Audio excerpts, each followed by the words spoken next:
मुंबई के वानखेड़े स्टेडियम में ठीक वही हुआ चौथे दिन जिसका अंदेशा लगभग दूसरे दिन ही लंच तक पता चल गया था। भारत के लिए काफी कंफर्टेबल जीत और इसी के साथ टेस्ट सीरीज में भी फतेह। आप देख रहे हैं ESPN cricket for match day Hindi और हमारे साथ जुड़ने वाले हैं पूर्व भारतीय सलामी बल्लेबाज वसीम जाफर।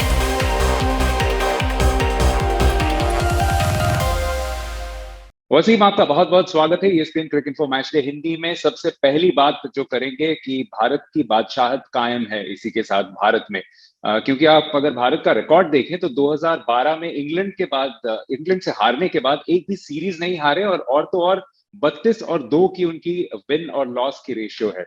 तो ये शायद ये अंदेशा करता है कि भारत को खेलना शायद सबसे कड़ी चुनौती है विश्व क्रिकेट में। जी हाँ, बिल्कुल। पहले शायद ऑस्ट्रेलिया हुआ करती थी, मे भी उससे पहले वेस्ट इंडीज थी। उसके बाद ऑस्ट्रेलिया में जितना मुश्किल हो गया, जो इंडिया ने वो एक फ्रंटियर कॉन्कर किया, 2 बार ऑस्ट्रेलिया को ऑस्ट्रेलिया में हराया। शायद उसके बाद में आज आज की जो क्रिकेट है, आज की जो जनरेशन है, मुझे लगता है कि शायद इंडिया को इंडिया में हराना एक तरह से सारी टीम का फाइनल फ्रंटियर है, क्योंकि इंडिया को इंडिया में हराने के लिए आपको तकरीबन पांचों दिन बहुत अच्छी क्रिकेट खेलनी पड़ती है, जो कि बहुत मुश्किल है कि इंडिया को आकर एज अ बैटिंग टीम भी हराए और एज अ बॉलिंग टीम भी आप उनको आउट बॉल करें। ये बहुत मुश्किल होता है। तो इसीलिए सारी टीमों में भी पहले 2 या 3 दिन तक गेम में रहती है और फिर उसके बाद में वो स्टीम थोड़ी सी कम हो जाती है। तो it's one of the toughest place definitely, जहाँ पे आके मैं जीतना मुश्किल है।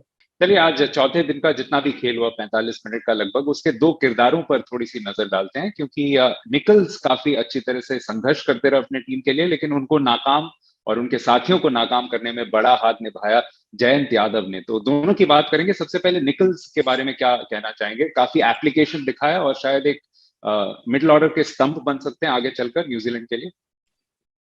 जी हाँ, बिल्कुल। और न्यूजीलैंड के लिए खेलते हैं कंसिस्टेंट। न्यूजीलैंड कंडीशंस में तो डेफिनेटली अच्छी तरह से खेलते हैं, लेकिन शायद ये इनिंग्स, हालांकि इतनी बहुत बड़ी इनिंग्स नहीं थी, लेकिन एक कॉन्फिडेंस उनको जरूर आया होगा कि जितना टाइम उन्होंने यहाँ पे स्पेंड किया।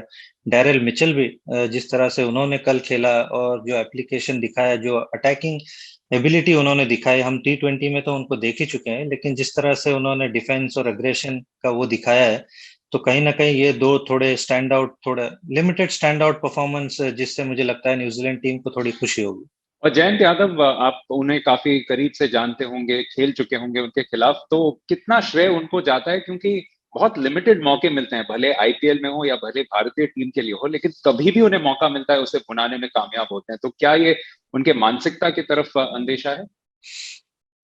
जी हाँ, बिल्कुल। और वो, जैसे मैं कहता हूँ कि बार बार, कि आप डोमेस्टिक क्रिकेट जब आप खेलते रहते हो लगातार, तो आपके अंदर वो चीज एक तरह से बुन जाती है कि आपको बॉलिंग करना है, आपको मेहनत करना है, आपको अपनी जो प्रोसेस है उसको करते रहना है। जब अपॉर्चुनिटी आएगी आपको उसको ग्रैब करना है। तो ये चीज भली भांति शायद जयंत यादव जानते हैं कि वो अश्विन के ऑलवेज सेकेंडरी होंगे, रविंद्र जडेजा के भी पीछे हैं, अक्षर पटेल के, लेकिन जब उनको शायद अपॉर्चुनिटी मिलेगी तो उनको ग्रैब करना है। तो उसके लिए हमेशा अपने आप को तैयार रखते हैं।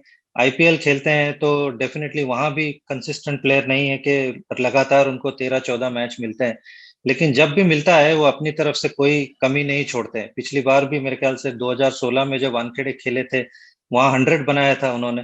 आज भी जब उनको मौका मिला थोड़ा बॉलिंग करने का, 4 विकेट ले गए। तो इस तरह से किसी को देखते हैं तो बड़ी खुशी होती है कि वो अपने मेहनत में लगे हुए हैं, और जब उनको फल मिलता हुआ जब दिखता है तो थोड़ी सी खुशी होती है।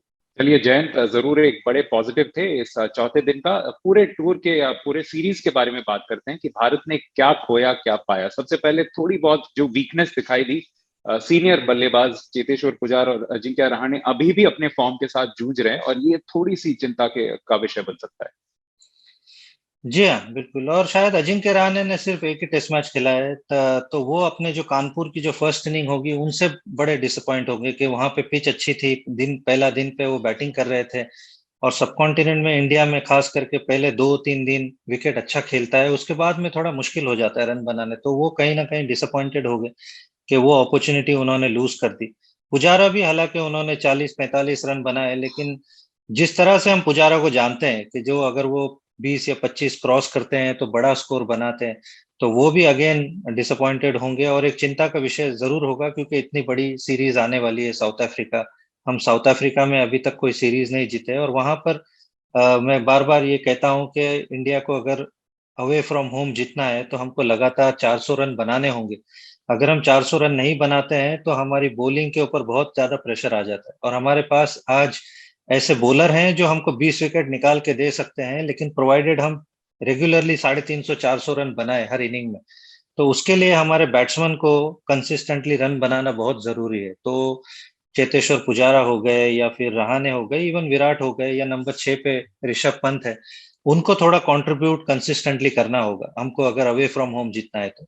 जी हाँ, बल्लेबाजी के बाद के बारे में और विस्तार में बात करेंगे, लेकिन जो पॉजिटिव्स हैं उनमें एक बड़े पॉजिटिव थे आर अश्विन। हम जानते हैं उनकी महानता बतौर स्पिनर, और इस सीरीज के दौरान उन्होंने जरूर जहीर खान के या हरभजन सिंह के टैली को भी पार कर लिया।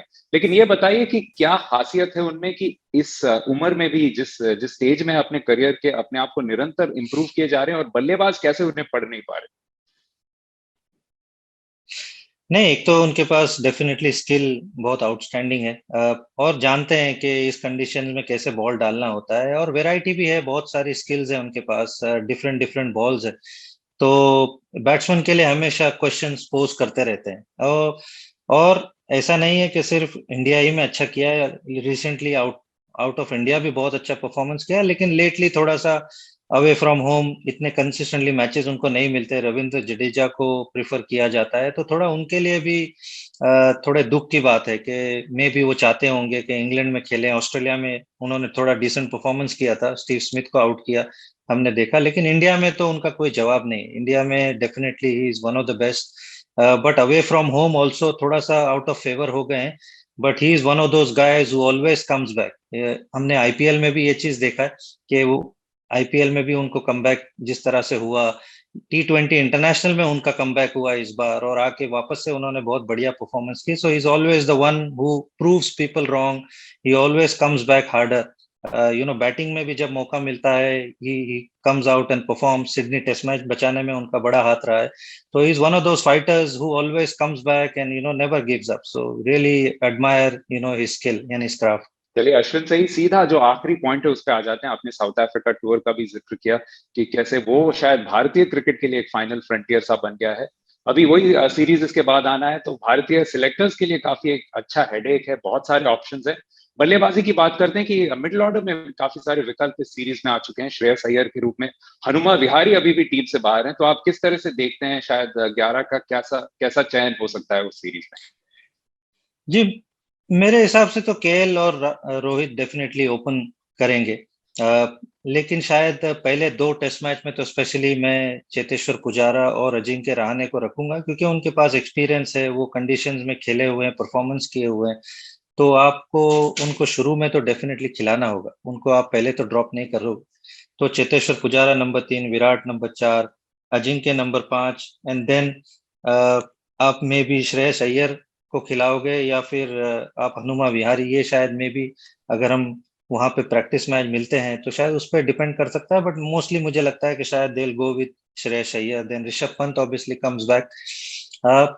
थर्ड सीमर एक क्वेश्चन मार्क है, जो मुझे लगता है कि शायद मोहम्मद सिराज की तरफ जाना चाहिए, क्योंकि जिस तरह से वो रिसेंटली बॉलिंग कर रहे हैं, बुमराह, शामी और सिराज। हालांकि ईशांत शर्मा आउटस्टैंडिंग परफॉर्मर है हमारे इंडिया के लिए, जिस तरह से उनका latter half of the career उन्होंने परफॉर्मेंस किया है, जिस कंसिस्टेंसी से उन्होंने बॉल की है, लेकिन शायद वो पैनापन जो हम एक्सपेक्ट करते हैं ईशांत शर्मा से, शायद वो थोड़ा सा मिसिंग है।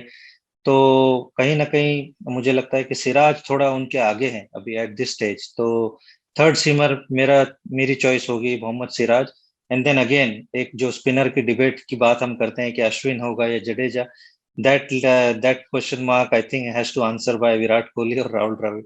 चलिए, बहुत बहुत शुक्रिया आपके सारे एनालिसिस के लिए और आपके थॉट्स के लिए इस सीरीज के दौरान। वसीम, आपका बहुत बहुत शुक्रिया। और आप देख रहे थे ESPN cricket for match day Hindi.